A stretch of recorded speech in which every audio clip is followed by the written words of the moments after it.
Guys, doctor ডুমের আরেক নাম Victor von ডুম।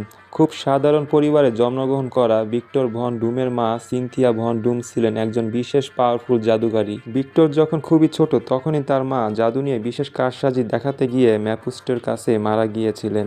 এবার ম্যাফুস্টোকে সেটা নিশ্চয়ই আর নতুন করে বলতে হবে না, কারণ যারা গোস্ট রাইডার সিনেমাটি দেখেছেন তারা নিশ্চয়ই ম্যাফুস্টোর সম্পর্কে ভালোভাবে জানেন। মূলত ম্যাফুস্টো গোস্ট রাইডার সিনেমাতে একজন মেন ভিলেন ছিলেন।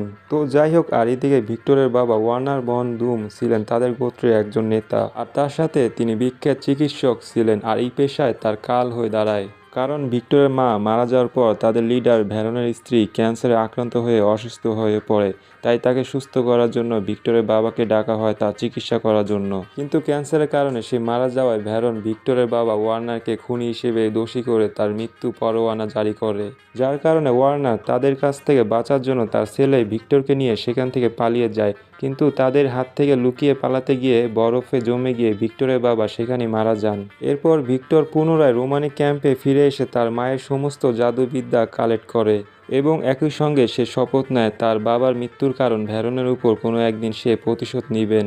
এরপর কয়েকটি বছর কেটে যাওয়ার পর ভিক্টর বড় হয়ে শক্তিশালী ও মেধাবী মানুষ হয়ে ওঠে, কারণ সে তার মায়ের জাদুবিদ্যা জিনিসপত্র দিয়ে ছোটোখাটো একজন জাদুকর হয়ে উঠেছিল। আর এই সঙ্গে সে যেহেতু মেধাবী, তাই আধুনিক প্রযুক্তি ও তার জাদুবিদ্যা এই দুটি কম্বিনেশনে ভিক্টর একটি পাওয়ারফুল ডিভাইস তৈরি করে, যেটা দিয়ে সে ভ্যারনের উপর প্রতিশোধ নিতে পারবে। কিন্তু ওই ডিভাইসটি তার ইউনিভার্সিটির টিচারের নজরে আসায় তার এই অবিশ্বাস্য আবিষ্কার দেখে তাকে মার্কিন যুক্তরাষ্ট্রে অধ্যয়নের সুযোগ করে দেওয়া হয়। আর এই সুযোগ ভিক্টর একদম হাতছাড়া করেনি। এবার মার্কিন যুক্তরাষ্ট্রে আসার পর তার সাথে পরিচিত হয় আরেকজন ছাত্রের, যে তার ভবিষ্যতে চিরপ্রতিদ্বন্দ্বী সেই রিড রিচার্ডসনের সাথে তার পরিচয় হয়। এখন হয়তো অনেকের মনে প্রশ্ন জাগতে পারে, কে এই রিড রিচার্ডসন? আসলে গাইস, রিড রিচার্ডকে ফ্যান্টাস্টিক ফোর সিনেমাতে দেখা গিয়েছে, যিনি খুব মেধাবী একজন বিজ্ঞানী এবং একজন সুপার হিরো, যিনি ফ্যান্টাস্টিক ফোর এর টিমের লিডার। তো যাই হোক, রিড রিচার্ড ভিক্টরের এই অসাধারণ ট্যালেন্ট দেখে ভিক্টরের রুমমেট হতে চায়, কিন্তু ভিক্টর রিড রিচার্ডকে রুমমেট হিসেবে রিজেক্ট করে দেয়। এরপর ভিক্টর মৃত মানুষের সাথে যোগাযোগ করার জন্য নতুন একটি ডিভাইস তৈরি করে, মানে বিশেষ করে সে তার মায়ের সাথে যোগাযোগ করার জন্য সেই ডিভাইসটি আবিষ্কার করেছিল।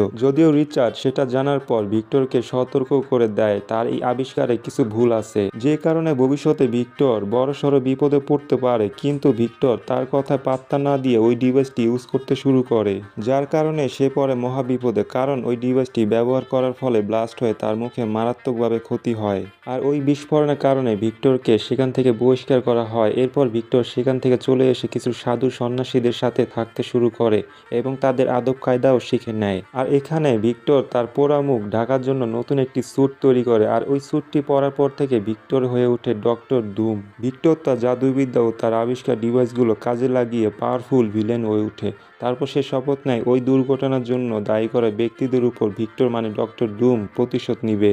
আর এখানে ভিক্টর ওই বিস্ফোরণের জন্য দায়ী করেছিল ফ্যান্টাস্টিক ফোরের লিডার রিড রিচার্ডসনকে।